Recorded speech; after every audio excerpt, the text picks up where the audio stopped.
UV resin is an adhesive that requires curing with ultraviolet light. It has a short curing time, and it's perfect for making beautiful necklaces, earrings, and pendants, molding them into desired shapes, and can also be used to bond various materials. However, it's not easy to make a perfect UV resin piece, and there are lots of details you need to know. In this video, we will share with you some tips and assist you in resolving issues you may encounter while crafting with UV resin. So let's get started. Before we start, I'll let you know what materials we need to prepare. UV resin is typically used in small quantities, so we'll use small measuring cups and split the cups to measure out the resin. The stirring stick is for mixing resin colors and removing bubbles. Next, clear UV resin. That is what we always use.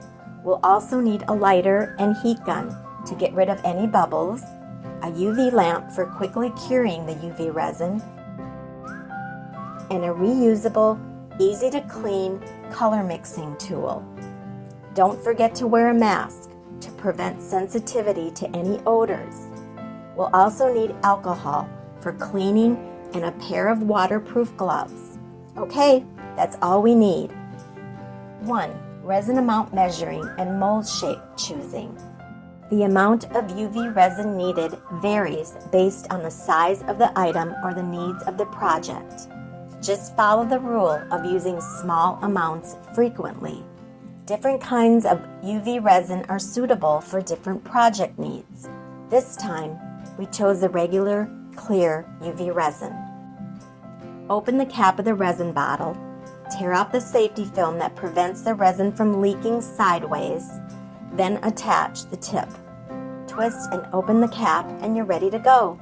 Before using, it's best to invert the bottle for 1 minute to allow the resin to settle and the bubbles to rise to the surface. The resin can also be heated to make it less sticky and accelerate the floating of the air bubbles. By heating the resin in hot water or heat mat, it becomes softer and more malleable, allowing for smoother application in your crafting. Additionally, heating resin can help to reduce bubbles during the curing process. The same goes for using resin in winter. Choose a transparent mold and ensure that both sides of the mold are exposed to light so that the resin will be fully cured when it's removed. Please note not to use molds that lack penetration effect, as the resin at the bottom may not dry, leading to project failure. The mold area is recommended to be within 5 centimeters to prevent surface imperfections like vertical lines, unevenness, and incomplete drying. It's advisable to use small molds.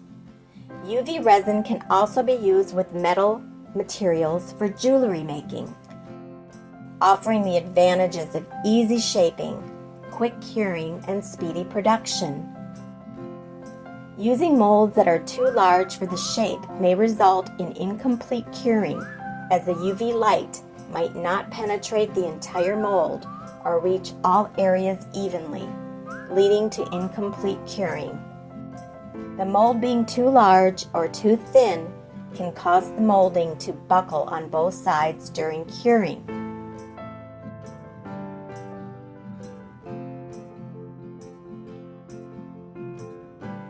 Now let's take a look at how to color UV resin and the precautions when mixing resin during the color mixing process. Like epoxy resin, UV resin can also be used with many kinds of materials for color mixing. First of all, the resin dye. You can mix transparent resin dye, color resin dye, alcohol ink, and color translucent pigment to make a transparent or solid color effect. Due to the small amount of UV resin used in a single application, it is recommended to dip with a toothpick to apply and mix the color. UV resin with translucent color cures faster. Too much colorant will cause the light from the UV lamp to not penetrate the resin, resulting in non-cured resin.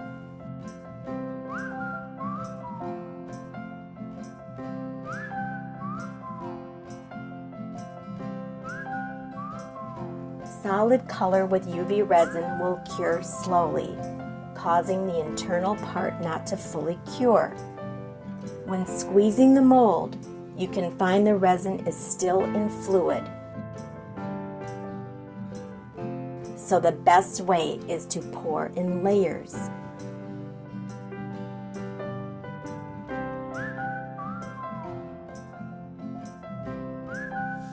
Secondly, you can add mica powder, chameleon powder, or holographic powder to the UV resin. Powders color the resin, while glitter is suitable for decorating in UV resin. Thirdly, many people enjoy adding chunky glitters to UV resin for decoration, which can make its appearance have a shiny finish. There are various types of glitter available, including glow-in-the-dark glitter, rainbow-colored glitter, holographic glitter, and more. Add the glitter and mix thoroughly, then cure it with UV light immediately after rapid defoaming. The quicker the curing process, the less the glitter will sink.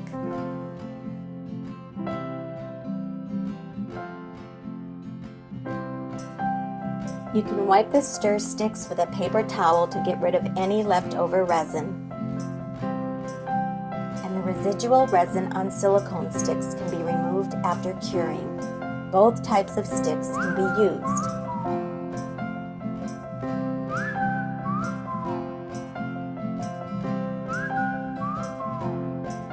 Pouring UV resin from the bottle into the mixing cup to mix colors.